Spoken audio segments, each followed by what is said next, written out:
They say you can never go home again, that no matter how much we want to return to the past, things never stop changing. And today, nowhere is that more clear than in the world of work. For years now, many leaders have been waiting for the great return to the 9-to-5, to the way things were. And in some cases, that's exactly what happened. But for millions of workers, there's no going back. It's not rebellion, it's recalibration. People aren't rejecting work, they're redefining it. They want jobs that fit their lives, not the other way around. The freedom to start late after school drop-off or take a midday break when focus dips. The trust to deliver results, not hours. And they're willing to walk away from roles that don't offer that kind of fit. For leaders, the message is clear. There's still a major pool of talent that won't play by the old rules of work. So in today's episode, we ask, what's driving these workers and what lies ahead for companies hoping to unlock their full potential? I'm Eric Lass, and this is Piece of Work, a Dayforce podcast. It's tempting to think the jury is in on flexible work, that we've had the debates and now it's time to get back to business. But the data and the daily realities of hiring and retention say this isn't over. According to a study from Pew Research, nearly half of remote and hybrid workers in the US say they'd likely quit their job if they were ordered back to the office full time. And a Deloitte UK study puts that number above 75% for Gen Z and millennials. That preference has moved from a generational trait to a lasting economic force. For HR leaders, it shows up in shrinking candidate pools, turnover costs, and exit interviews that no longer blame burnout, but rigidity. So if this is the new reality, what does it mean to create structure around choice and build systems that make flexibility fair for both workers and employers? To see what flexibility really looks like from the inside, I reached out to someone who's built her career around it and helps others do the same. Sam Laliberte is the founder of What's Your Free and host of the Freedom Lifestyle podcast. She's been a digital nomad, a community builder, and an advocate for designing work that fits life. I wanted to hear from Sam about what draws people to flexible work, what makes it hard, and what leaders can learn from those living it every day. Thank you very much for joining the podcast and digging into designing a freedom lifestyle. What does flexibility actually look like day to day for you? I think the whole point is that it looks completely different day to day. Like really, I've worked hard to have full autonomy over how I design each day, and I'm kind of doing it from scratch. I'm really in control over when I'm working, what I'm working on, where I'm working from. And these are pieces of my life that are really important to me. I'm building a career that reflects that. And it's not about working less, which I think sometimes people think that maybe it's about having more free days and more vacations, which can be part of it. But it's more so about bringing the human side to work. So being able to know myself really well, knowing my energy, being in tune with what I want to work on each day, factoring in my personal life, the needs of my family. Like these are dictators in terms of like how I design each day, in addition to, okay, what are the highest priority work commitments that I have to complete? I get to bring that human side into it too. I love it. And so did you enter the world of work in a 9-to-5 structure and go, ugh, no? Or did you just always have like I see what everyone's doing and good for them, but I am not doing that? Like how did you, sort of land already in your freedom lifestyle? Mm-hmm. It's an interesting question. I like to ask people that question on my own podcast about, okay, how did they realize it wasn't for them? Did they just know intuitively as a child, like, I need to call the shots, I need to control what I'm doing, when I'm doing it, all that? Or did they see what was available and like freak out? And 90% of the time, it's the latter. And it was for me too. So my leap of faith, it's quite personal. It's actually a love story. So I'll give you the high level notes. I know this is a business podcast. No, but there should be a love story Okay. always. I'll give you my love story, okay? paint a picture, 2016, I'm a 20-something in the big city of Toronto. I'm single, I'm dating, I'm working at a really exciting technology startup. There are core hours that I have to be in the office. There's like no flexibility to work from home 1 day a week with my super cute cat. Nope, not allowed to do that. So this is my life. Still wasn't enough for me to actually do something about it. Enter Jared, my boyfriend at the time, now my husband. We meet and he moves to San Francisco after just like a couple months of us dating in the city. And I'm now flying to San Francisco every single month, leaving Friday like at 5 p.m., heading to the airport, being back in the office Monday morning, because if they won't even let me work down the street, there's no way they're going to allow me to work remotely. And after a solid year of doing that, you can imagine how expensive, how like time consuming that was. I honestly felt like I'm either going to have to choose this relationship, which felt promising, or this job that I did really like. Like, I liked the product that I was selling. I believed in it. I thought it was a cool innovation. I was doing well. I was making good money. But I'm a hopeless romantic and I bet well. He's my husband. We have like an amazing life now, 10 years later. I'm really proud of that decision, but like ultimately that was the final straw of I have to do something about this because this is now so important to me. Amazing. I gotta say, for a second there, I wasn't sure if the cat was gonna be like the hero of the love story, but I'm glad it worked out in the way that it did. Yeah. So your experience was, hey, this structure is not working. It's breaking. You've been then designing this new way of work now for some time. What are some of the biggest misconceptions you hear about flexible work? I think people think you're lazy and that you don't want to work and you have less ambition. Like, I even remember one of the points of friction at the old job was if there was a sales conference or professional development opportunity that was Friday afternoon, I would have to like plead my case to go, to be like, I swear this is a good use of my time. Like, I will become better at sales. And I would have to make such a case for it. Like, I'm a hard worker. Like, I really want to do my best work. And I finally am. Now that I know when I close my laptop, there's this amazing life waiting for me. I'm literally looking at it outside of this laptop right now. I'm in a mountain town that has adventure sports and nature. I now have a dog that loves exercise. I've got friends who've moved to this small town because they've got flexible work arrangements. What's waiting for me when I stop working is like so exciting that I've become such a better worker. I'm so much more efficient. I have better boundaries. I really know what the highest priority work is. I don't waste time surfing the internet. That's like not nearly as exciting as the life that I've designed. So I now feel like almost like a superwoman type of worker. So absolutely, I'm not lazy, but I think that's a big one. I think another one is people think I'm lucky, right? That there are not many opportunities for flexible work and that there's something special about me. It's like a 1 in a million life that I've been able to design. But I've been at this for 10 years talking to companies about project-based work, contract work, flexible arrangements, and it is a win-win for companies. And many of them are realizing that it is like so much faster to hire a flexible worker. There's less commitment. You typically don't have to give them like a laptop or an office space or a lot of the costs associated with a more traditional worker. So I don't think I'm special. I think things are changing. And I think I just like leaned in early to a trend I saw that was happening. Listening to Sam, it's clear that flexible work isn't about chasing freedom. It's about carefully designing it into your life.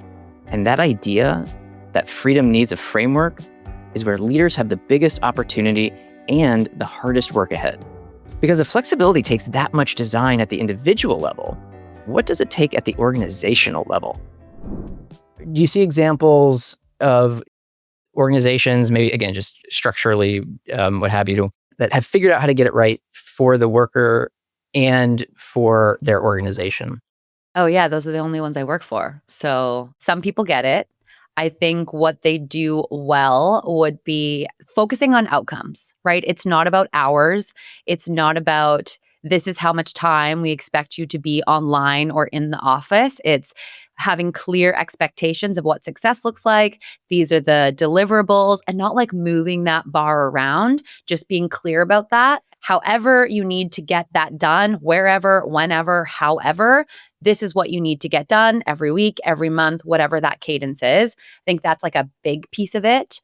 Another piece is just like, if you're going to hire the person and give them flexible work, like hire someone you trust and then trust them. Get out of their way, give them the autonomy until they prove that they maybe need some more support. Don't give up on them right away. Like, okay, give them some more coaching, figure out why they weren't successful the first time. But until they've shown you that they need to be like monitored or micromanaged, just trust them. That's like the entire point.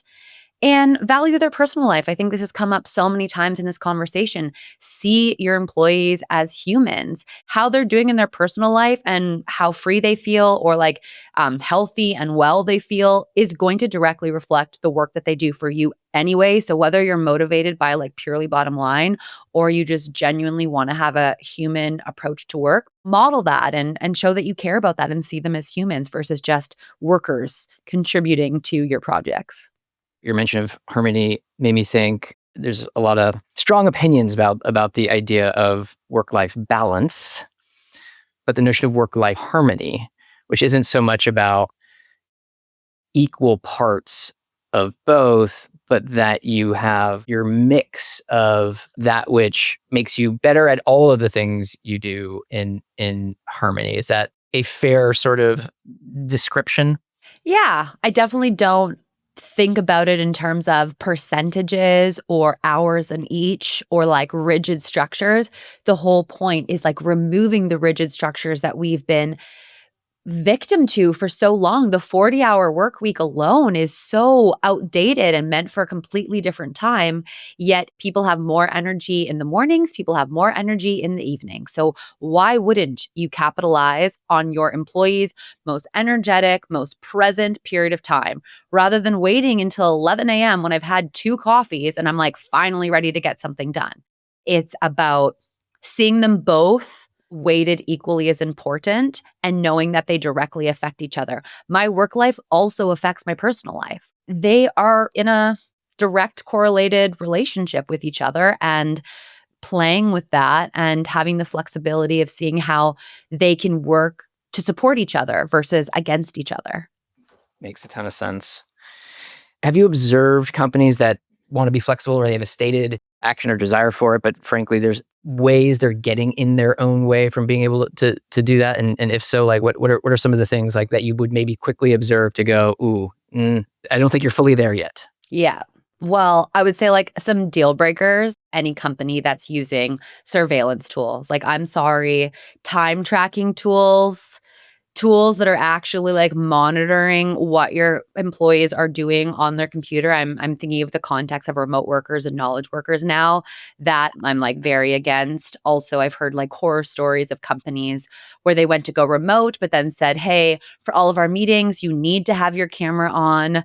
And we just are doing it from a place of not that we want to see you and make sure you're well or like having engaging conversation. It's more like, I want to make sure you're actually there and giving you a percentage of things that you've missed or didn't. That to me is just, I won't tolerate that personally. So I feel like that is doing it, but like not really doing it. Another pitfall I find companies can get into is sometimes like leaders will say, okay, we are going to adopt flexible work arrangements, project-based work, asynchronous work, which is when you don't actually have to have 2 people working at the exact same time to get a job done, not core hours, not live meetings, just we're working together on a team, but kind of as you need to do it. But then the leader still adopts like an old school mentality where they like don't respond to the emails and they don't respond to the Slack messages. So then you end up being a blocker where I'm like, I just now need to schedule a call with you in order to continue to move this project forward because you aren't also replying to things on Slack every day or replying to emails. And so If you're going to do asynchronous project-based work, then you have to create a culture of expectations of, we're going to give you all this freedom, but at minimum, we expect you to reply to your employees within whatever, 1 business day, 2 business days, and that's the expectation. There's nothing more frustrating than not knowing when someone is going to reply to something, and you need that information in order for you to continue on. It is so hard to design your life with that much uncertainty because you're like, am I going to get to work on this project today? I don't know, because I'm still waiting on this information from this person. So the communication piece, people can mix that up. Yeah, that's really good guidance. You got to have the structure, the tools, the systems, the agreements to truly make it work, right? You can't just sort of like state it, but then not have the follow through on the components that make it move, that make it flow, that make it possible. Yeah. Even like unlimited vacation. I mean, I work for one of my clients. They offer unlimited vacation, and sometimes you take it too far. Some employees will be like, I'm doing European summer. I'm gone for 2 months. And then you have the Canadians and the North Americans being like, European summer? What are you talking about? Like, I was thinking of taking like a long weekend a couple times a month. And it's just like really mismatched culturally. Like a lot of organizations will have like a global workforce where the cultures are different. And I think that can be really frustrating and difficult. So you still need some boundaries, I would say, if you are going to create a team where there are players and they are working in harmony together, but it can still be super flexible. Yeah.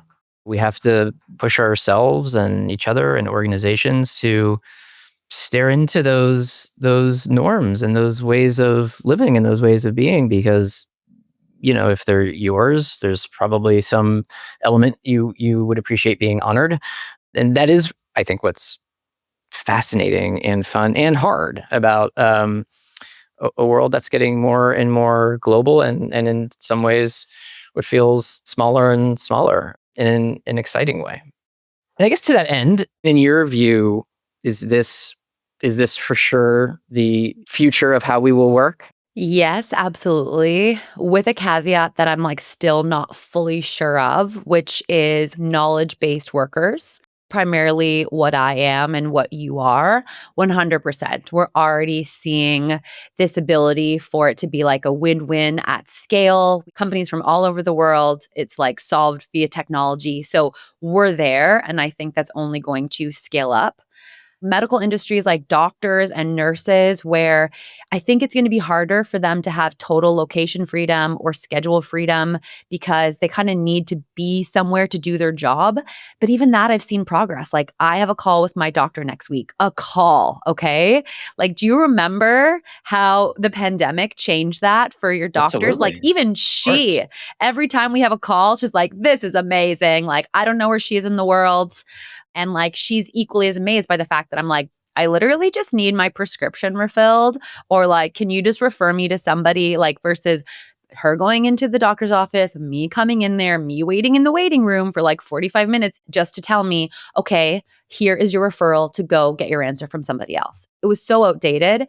And so we're seeing progress even in that industry, but I'm not totally sure with AI, with robotics. There's some like really crazy things we're about to see. Things are changing. And I think, yes, I think this is the future. It's just going to take some industries a little bit longer to like fully tap into the flexibility and freedom that I have. Oh my gosh, I love that. And seeing your energy and inspiration in terms of what you have designed and created in the freedom lifestyle is truly awesome. So Sam, thank you so much for being so inspiring on the topic that clearly is going to define so much of what work already is today, and for sure what it's going to be as we march into this wild future of ours. So thank you.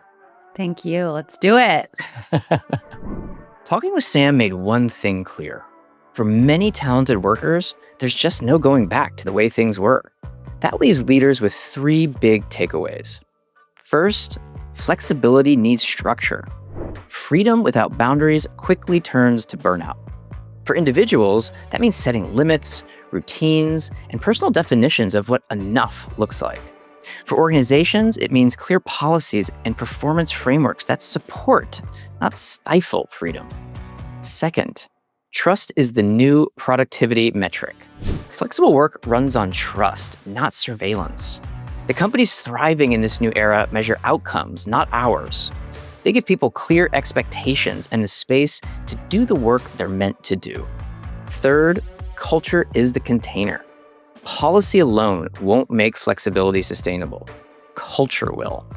Leaders who normalize balance, respect boundaries, and communicate clearly about when to connect and when to unplug will see that trust reflected back in engagement, commitment, and performance. The organizations that embrace this workforce aren't waiting for everyone to come back. They're redesigning work to meet people where they are so everyone can move forward together. Thank you for listening to Piece of Work. I'm Eric Glass. If you've enjoyed the show, let us know on Spotify, Apple Podcasts, YouTube, or wherever you get your podcasts.